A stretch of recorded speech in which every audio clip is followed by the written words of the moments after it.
is Aryan from More Than Just a Game, and this is episode 2 of our Blueprint beginner tutorial. Um, I'll just quickly go over what we discussed in episode 1 and then begin with episode 2.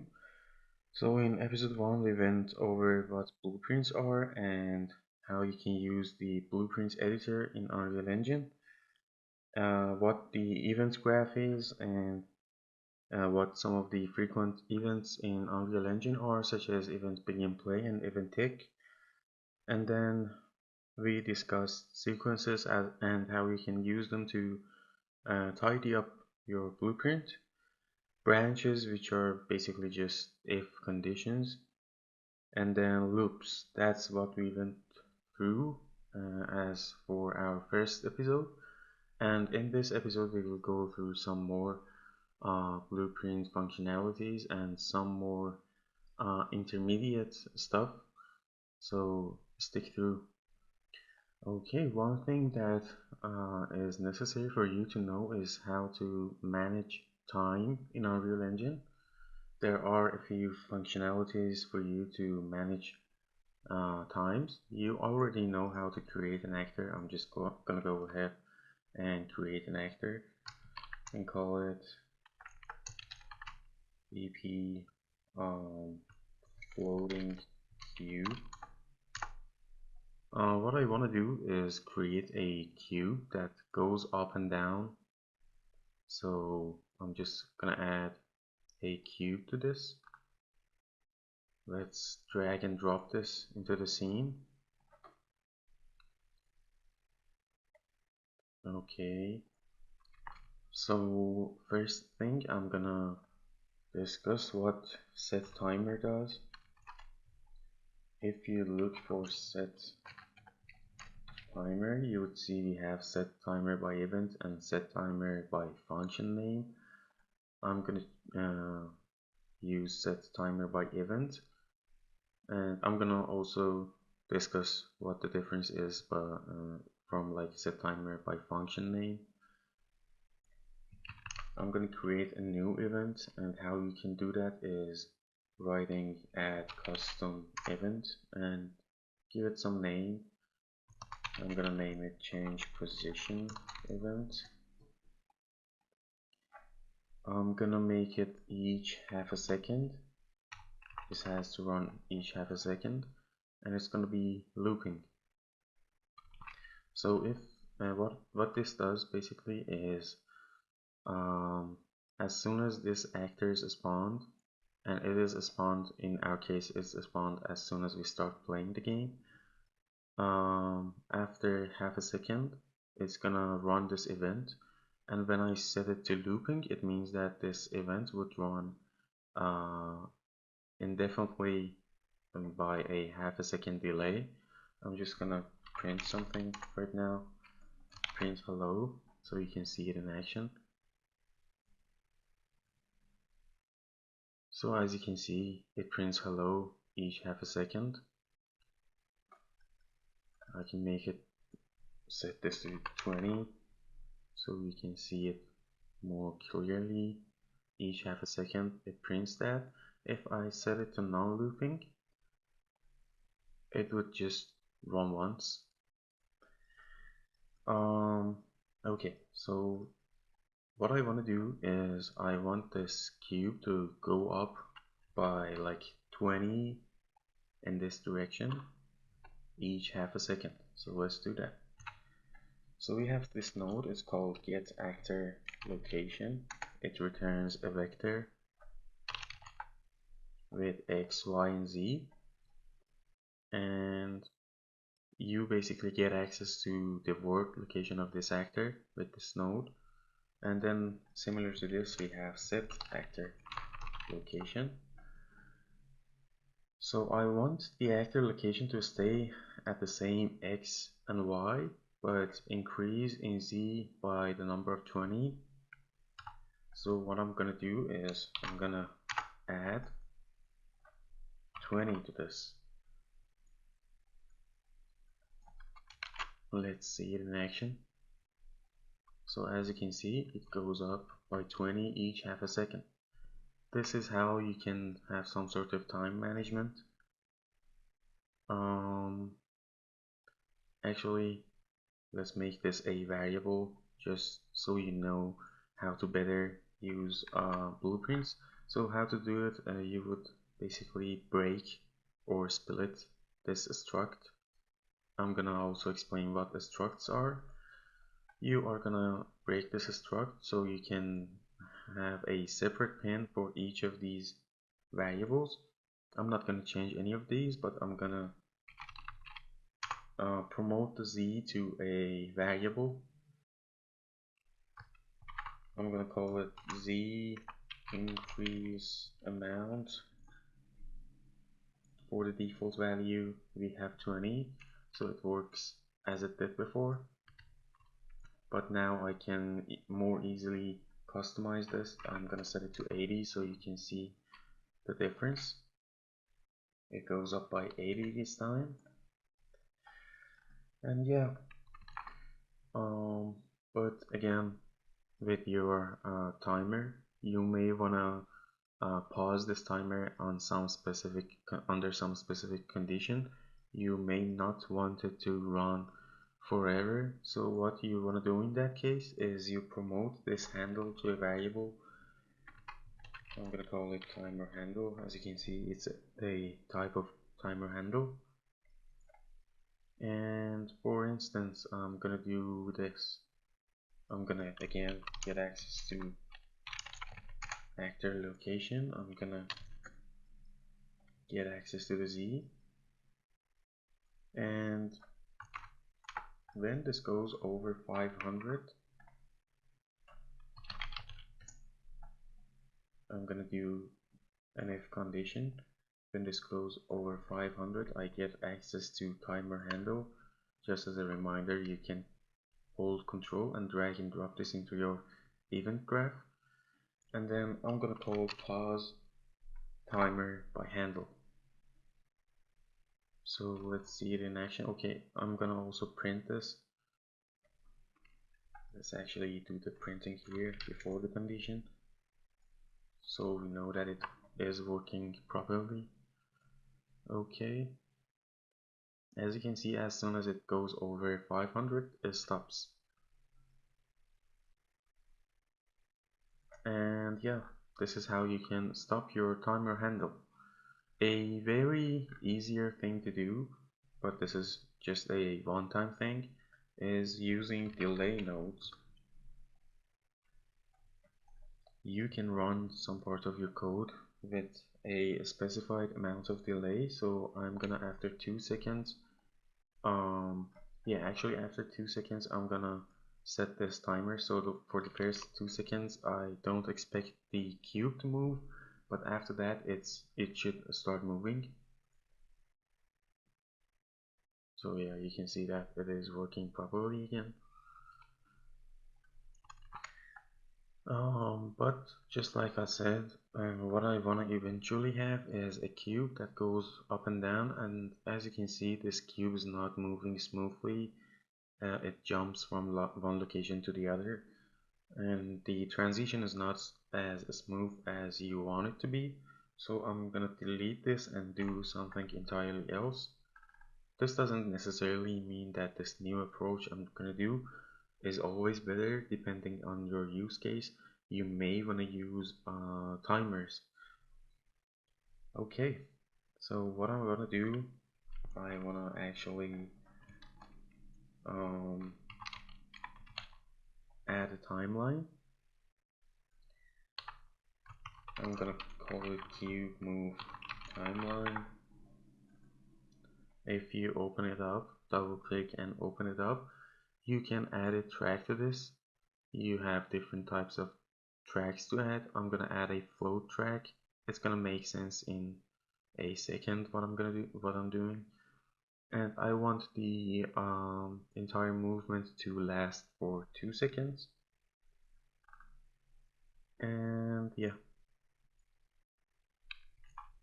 I'm gonna add a key to this chart. I want to set its time to 0, value to 0, and then at 1 second, so let's set its time to 1 and value to 1 too, and then another key, time would be 2 and value would be 0. So you already should have some sense of what this is gonna do. It starts from the bottom, it reaches its peak at 1 second and then goes back down to 0 after again 1 second, which in total would be 2 seconds. So yeah, and then we have access to that value right over here, to the value of this at any given moment. We have access to that from this variable. Yeah, let's actually rename this, call it cube location indicator. Okay, so as soon as the actors spawned, I want this to be cold, and then what I'm gonna do is I'm gonna have, let's actually delete these variables. I'm gonna have two vector variables. One of them is start location.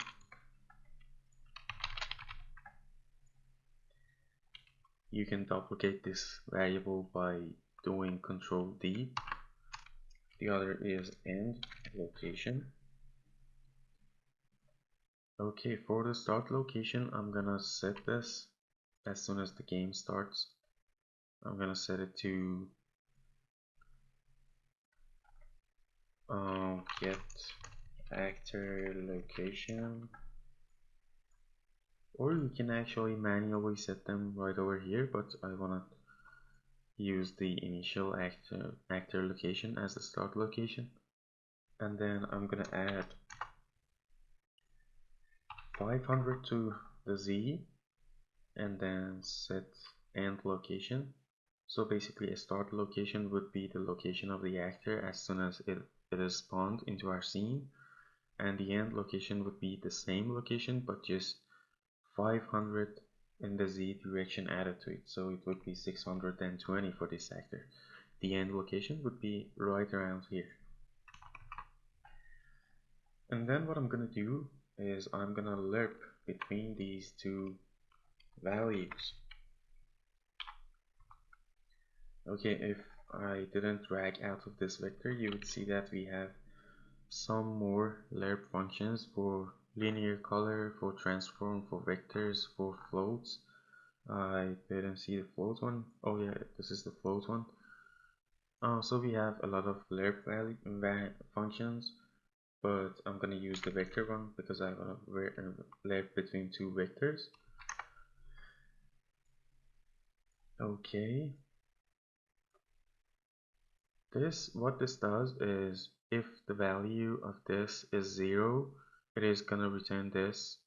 If the value of this is 1, it's gonna return this, whatever it is hooked to the B.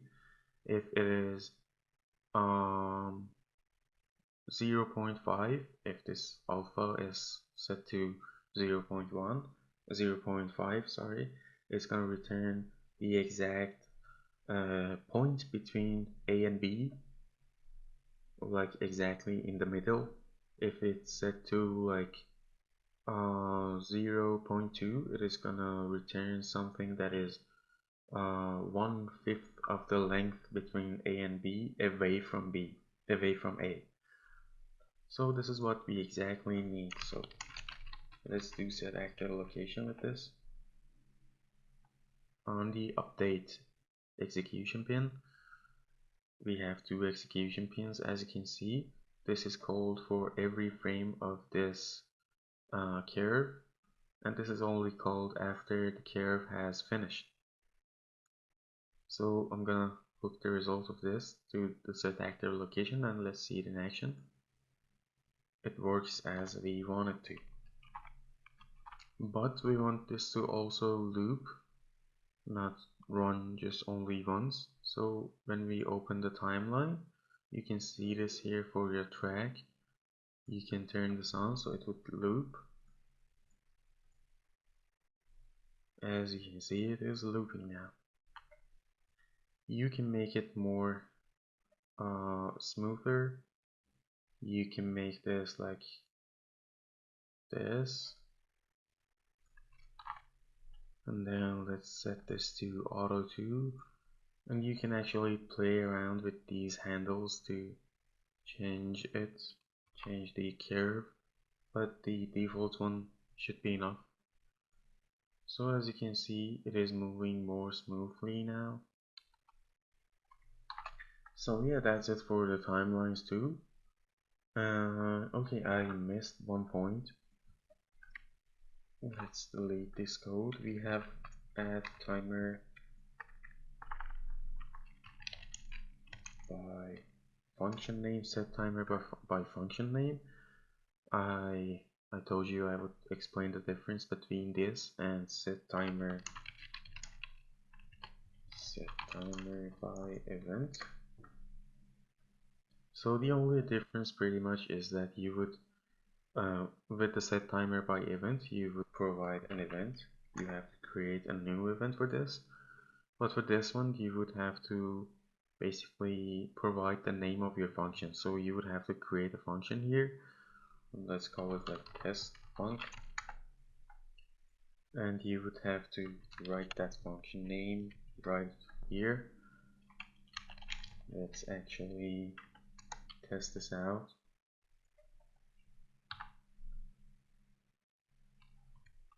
And I'm gonna set this to 1, non-looping, and in test function I'm gonna just print hello. Let's see. Okay, so after 1 second it prints hello. But the problem with this is that if you rename your function, so let's say you call it test function 2, you would have to find all the instances of timers that you have set by this function name, because it wouldn't work anymore because the name doesn't match with that. So as you can see, after 1 second it doesn't print that string anymore. So this is why I generally prefer to use set timer by event rather than set timer by function name. It needs less redoing if you make a mistake in your naming and stuff like that. Okay, there's one more thing about time management I want to go over, and that is time dilation. So let's open up the actual character class that comes by default in Unreal Engine. So I'm gonna just do a sequence node here,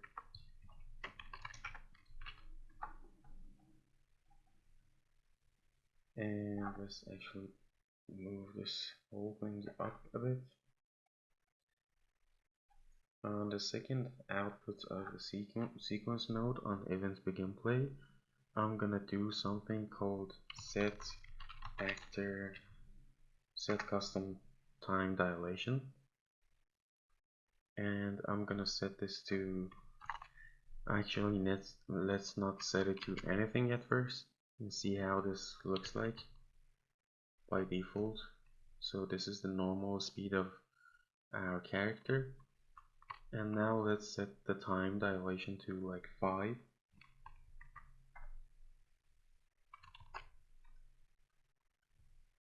So this makes our character 5 times faster for any actor that we set the custom time dilation. You can access the speed of that actor. You can set it to like 0.25 and see it goes slow motion. This is pretty useful for many of your game mechanics. But at the same time, let's actually bring back the code that we had for the cube. Okay, I quickly rewrote the code for that cube, and as you can see, although the character is slowed down, that cube plays as it normally would. And if you set your character's time dilation to 5, it will still go, that cube still would go at the same speed. But if you set the custom time dilation of the cube to like 5.2, that will also go faster. And then one thing you can do to apply that effect to your entire level, entire game, is you can set your global time dilation. This is something that's better be done through a game mode class. So I'm gonna do just that. We have a default game mode here, and click open full blueprint editor so you can actually access the event graph. And on events, begin play in our third person game mode. I'm gonna set global time dilation to 5, and then I'm gonna get rid of these. I don't want custom time dilations for our actors individually. So as you can see now, that effect is applied to everything in the scene, not just one or two actors, but everything. If I change this to half, everything is slowed down to half their normal speed. Okay, that is all about time management in Unreal Engine that I wanted to go over in this tutorial. The next things we will discuss would be structs or data structures, enums, and then data tables. So let's start with a struct, or you could call it data structure. Let's actually create a folder, call it structs, and then inside it we would have a data structure. You can right click and then look for structure. Yeah. The usual naming convention for structures is to have an F at the beginning and then the name of your structure, and then I'm gonna call it item. A data structure is essentially a variable type, or as you can see, a structure that holds some variables with different types. So in this example, I would create a data structure that we can use for an inventory system. So what does an inventory system have? Or you could ask, what does an item in an inventory system have? It comes with a skeletal mesh. Most of the times it does have a skeletal mesh. Let's call it skeletal mesh asset. And then that mesh should have a material, or it could have a material instance. It's better to use a material instance actually. I'm gonna call it material. And then we have category. Is it some sort of a consumable thing? Is it, I don't know, a shield? Is it their armor? Is it a weapon? You could have many different things in your inventory. So for now I'm gonna give it a string, but later we will get back to this and change the data type of this. So why I gave it a string is because you can make it, you can like write weapon for this, you can write shield for this, but it is not a good practice to do that, so we are gonna change it later in the video. We can have a boolean, and this boolean would basically say, is it consumable or not consumable, and then we just would add another integer. This would be quantity. This is the number of how many of this item you are holding in your inventory. And then what you can do is you can create a data table. Let's actually do that. I'm gonna create a folder called data tables. and then I'm gonna do data table. Let's see again, data table, yeah, this one. And it asks what struct I want to use for this data table, so I'm gonna give it the struct that we just created, and I'm gonna call it dt inventory and open it up. This is basically something similar to a CSV file or an Excel file. You can add rows to this. If you don't have this row editor, you can click window and enable this row editor, and then you can add rows to this. You can give each row a name. So I'm gonna call this like, let's actually populate this. I'm gonna give it a skeletal cube. I'm gonna give it basic shape material instance. I'm just using the default content that exists in the engine. For category, I'm gonna give shield. Is it consumable? It's not. And I have 3 of this in my inventory. And I'm gonna call it basic shield. And yeah, just like that, we can add as many rows as we want. Just keep in mind that this row name should be unique, and you cannot have the same name for the row name. And it is a good practice to usually work with that row name, like if you wanna store what inventory items this guy has in local storage.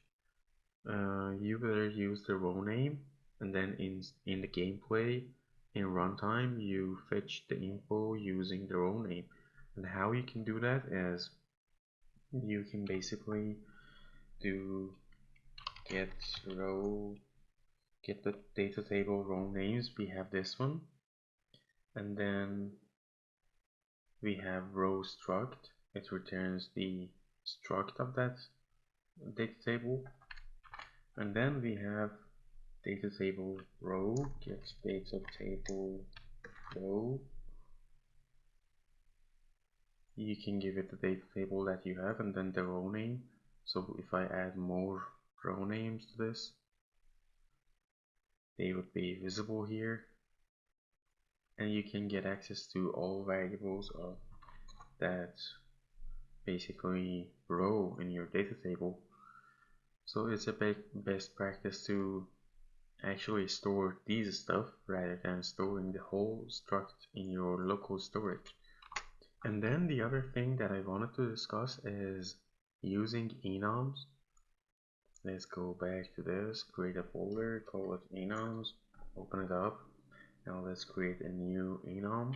Like everything else, you can search for it here, enumeration, and then call it item category. And then what I'm gonna do is I'm gonna change the data type of this category to our item category, just like this. And then in the basically data table, you would see that this is not a string anymore, and you can change this right now because we haven't defined any options in the enumeration. So we are gonna add some options. We are gonna do weapon, we are gonna do shield, we are gonna do food, and let's also have money and armor. Now you would see that you can choose from these options, and the reason we didn't go with strings is that first, uh, in the under the hood enumerations use integers. So in the C++ code for creating enumerations, you would assign an integer value to these. So you would say that 0 has an alias of weapon, number 1 has an alias of shield. So under the hood, these are working with integers, and integers are basically primary data types, and working with them is less expensive on your hardware. And if you use strings and try to match strings and I don't know filter out um, rows that are of category, I don't know, food, you would have to iterate all of your rows and then compare the category string with the string food and see if they match. And this is an expensive action on your hardware, and it's not a really great practice to do. And again, another plus point is that you would avoid mistakes. So if I have a typo somewhere and write down food with three O's, the code would break and I would probably have a hard time trying to figure out what went wrong and why that item is not showing in my inventory when I filter out food items. Another plus point would be that this is pretty much scalable. Like if I want to have a new category of items in my inventory, I could just add it here, give it its name, and then in my data table change the name, change the category of the items that I wanted to be changed, and that would be it. It's pretty easy to work with. So yeah, this is how you can use enumerations, structs, and data tables. And we would later on in the series go into more details of how you can use these in a gameplay mechanic, and you would see them in action. But I advise that you go ahead and practice with these and try to figure out the different functionalities they might have and I might not have gone through. But again, if you do not have the time for practice or prefer to see it in a video, we will actually implement some real gameplay mechanics with this stuff in the video, in the tutorial series. So this is it for this tutorial, for this episode actually, and I'm just gonna have an overview of what we did in this tutorial. We went through time management, delays, timers, timelines, and time dilation. We went through data structures, enumerations, and data tables. In the next video, we would have a more of an intermediate subject to go over, and it would be interfaces and event dispatchers. So if you want to basically prepare yourself for that, you can just Google and see what they are about. So when the next video is up, you have some sense of um, like what's going on. But again, if you do not have the time, you can just wait for the video to drop and watch it. And yeah, that's it. Have fun coding.